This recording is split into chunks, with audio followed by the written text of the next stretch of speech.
Robert Cornish, nacido un 21 de diciembre de 1903, siempre se sintió atraído por la idea de devolver la vida a los muertos. Para ello, ideó un sistema bastante llamativo, fijando el cadáver de un individuo, fallecido recientemente y sin lesiones físicas, a una especie de plano inclinable en varias posiciones, y moviéndolo arriba y abajo, era posible hacer que la sangre circulase de nuevo, y por lo tanto se reactivasen las funciones cerebrales y cardíacas. Los primeros experimentos con personas ahogadas y a las que les habían dado infartos no tuvieron mucho éxito, si bien Cornish aseguraba que les volvía el color en los pálidos rostros y que incluso había detectado alguna señal de pulso. Mejoró el sistema y a perros que sacrificaba les inyectaba coagulantes y estimulantes justo antes de columpiarles, con lo que sorprendentemente sí obtuvo resultados. Algunos canes resucitaron y llegaron a sobrevivir meses. El éxito de Cornish fue tal que le dedicaron una película, La realidad increíble. Esta y otras historias, como El perro de dos cabezas ruso o El Frankenstein real, se pueden encontrar en el libro El científico loco, una historia de la investigación sin límites.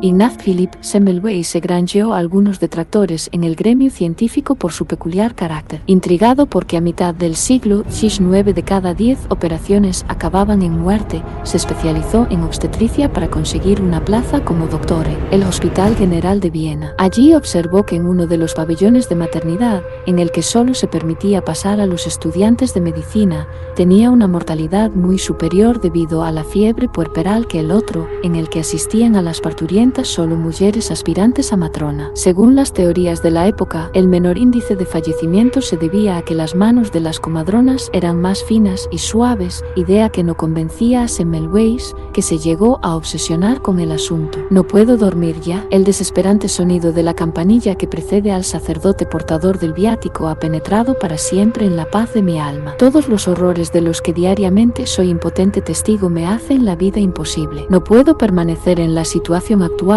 donde todo es oscuro, donde lo único categórico es el número de muertos, escribía en una carta a un amigo el doctor, tanto que instaló unos lavabos y obligó a los médicos a lavarse las manos cada vez que entraran en la sala. Su jefe entró en cólera. En su único artículo publicado, menciona unas partículas cadavéricas que son las culpables de las infecciones. No sería hasta 40 años después de su muerte cuando Louis Pasteur y Robert Koch hablaron de gérmenes. Sin embargo, gracias a su extraña personalidad y su obsesión por que los médicos se lavaran las manos, Semmelweis fue expulsado del hospital de Viena, tomado por loco y encerrado en un manicomio. Murió poco después a los 43 años de edad a causa de una infección generalizada, aunque aún hoy se sigue especulando acerca del origen, una paliza o él mismo tras cortarse con un bisturí. Puedes hallar las más extrañas muertes de científicos en el libro del licenciado en física y profesor de secundaria Eugenio Manuel Fernández.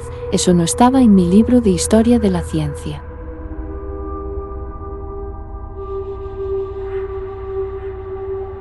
Y no todos son antiguas biografías. En abril, la revista Nature publicaba un controvertido estudio realizado por un grupo de científicos de la Universidad de Yale que aseguraban que habían podido resucitar algunas de las funciones del cerebro de cerdos muertos. Cuando empezamos esta investigación nunca pensamos llegar hasta este punto. Teníamos una hipótesis inicial, es cierto, pero aún así fue una tremenda sorpresa, explicaba Nenad Sestan, profesor de neurociencia, medicina comparativa, genética y psiquiatría en Yale, además de principal autor del estudio. La teoría inicial se basaba en que el cerebro intacto de un mamífero grande conserva una capacidad que hasta ahora se ha subestimado para restablecer la circulación y ciertas actividades celulares y moleculares, incluso varias horas después del paro circulatorio. Una conjetura que los investigadores del equipo de Sestan, quienes forman parte de la iniciativa Brain, un ambicioso proyecto para mejorar la comprensión del cerebro humano, se plantearon tras observar de forma rutinaria signos de viabilidad celular en las muestras de tejido cerebral humano muerto que usaban en sus investigaciones, incluso aunque hubiesen sido recogidas hacía varias horas. Es decir, mostraban algunas señales de vida a pesar de estar muertas. Sin embargo, los investigadores advertían por un lado que en realidad no se consiguió reavivar completamente los órganos porcinos,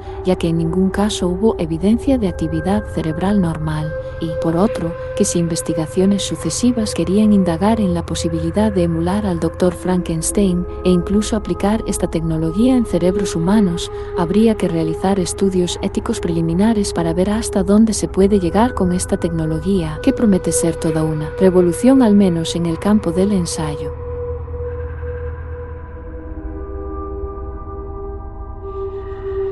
La historia de estas cigarras es espantosa, más que cualquier película de terror. Investigadores de la Universidad de Virginia Occidental han descubierto que el hongo Masopora, que contiene sustancias químicas alucinógenas, infecta a las cigarras hasta el punto de convertirlas en una suerte de muertos vivientes promiscuos. Los insectos enfermos pierden sus extremidades y genitales con el tiempo, pero, a pesar de su horroroso estado físico, continúan deambulando por ahí como si nada les hubiera pasado, contagiando a otros individuos sanos. Y lo que es aún peor, los machos cercenados muestran conductas hipersexuales y tratan de aparearse con todo lo que encuentran en una orgía realmente horripilante. Y se trata de una historia completamente real.